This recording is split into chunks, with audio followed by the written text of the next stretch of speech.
আমরা যথাস্থানে নির্ধারিত স্থানে ময়লা ফেলবো। বিসমিল্লাহির রহমানির রহিম। মাধবপুর পৌরসভা পরিচ্ছন্নতা কার্যক্রমে প্রশংসা। জলবদ্ধতা ও অসমাপ্ত কাজ দ্রুত শেষ করার দাবি। ময়লা ব্যবস্থাপনার ত্রুটির কারণে এখানে নানা কারণ জায়গায়। বিশেষ প্রতিনিধি রুহুল আমিন খান উজ্জ্বল। মাধবপুর পৌরসভাকে পরিচ্ছন্ন ও বাসযোগ্য রাখতে পৌর প্রশাসন এবং ইঞ্জিনিয়ারিং বিভাগের চলমান কার্যক্রমের প্রশংসা করেছেন স্থানীয় বাসিন্দারা। মিটিংয়ে এগুলো ওনার নজরে আনা হয় এবং তিনি তৎক্ষণাৎ ব্যবস্থা গ্রহণ করেন। আজ সকাল থেকে পৌরসভার ইঞ্জিনিয়ারিং ডিপার্টমেন্টের তত্ত্বাবধানে এখানে ময়লা পরিষ্কার করা হচ্ছে। বিশেষ করে ৭ নম্বর ওয়ার্ডে নিয়মিত পরিষ্কার পরিচ্ছন্নতা কার্যক্রম পরিচালনা করার পৌর প্রশাসনকে ধন্যবাদ ও সাধুবাদ জানিয়েছেন শ্যামলী পাড়ার আবাসিক এলাকার সুশীল সমাজের প্রতিনিধিরা। পৌরসভার পক্ষ থেকে এই ময়লাগুলো পরিষ্কার করা হচ্ছে, তো আমার পক্ষ থেকে পৌরসভাকে ধন্যবাদ জানাই যে এই ভালো উদ্যোগটা না।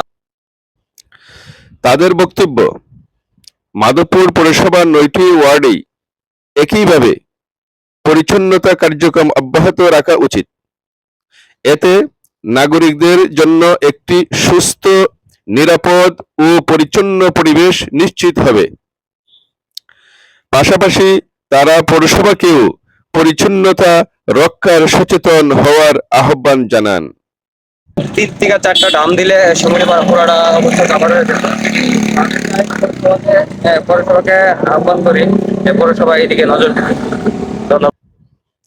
তবে স্থানীয়দের অভিযোগ, পৌরসভার বিভিন্ন এলাকায় এখনো জলাবদ্ধতা, ভাঙ্গাচোরা সড়ক এবং কিছু অসমাপ্ত উন্নয়ন কাজে জনদুর্ভোগের কারণ হয়ে রয়েছে।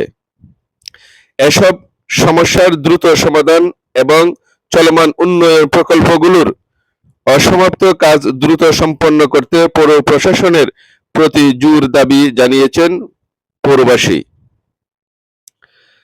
স্থানীয়দের প্রত্যাশা, পরিচ্ছন্নতা কার্যক্রমের পাশাপাশি নাগরিক সমস্যাগুলো ও দ্রুত সমাধান করার হলে মাধবপুর পৌরসভা আরো আধুনিক, সুন্দর ও বাসযোগ্য পৌরসভায় পরিণত হবে। ধন্যবাদ মাধবপুর পৌরসভা সর্বস্তরের জনগণের পক্ষ থেকে মাধবপুর পৌরসভাকে। ইচ্ছা তা বাস্তবায়িত হবে। আমি আপনাদেরকে শ্যামলী আবাসিক এলাকার পক্ষ থেকে সবাইকে অনুরোধ করব, আপনারা যথাস্থানে ময়লা ফেলুন, নির্ধারিত স্থানে আপনারা ময়লা ফেলুন এবং যারা পরিচ্ছন্নতা কর্মী আছে তাদেরকে ময়লা নিয়ে যাওয়ার জন্য সহযোগিতা করুন। ধন্যবাদ সবাইকে।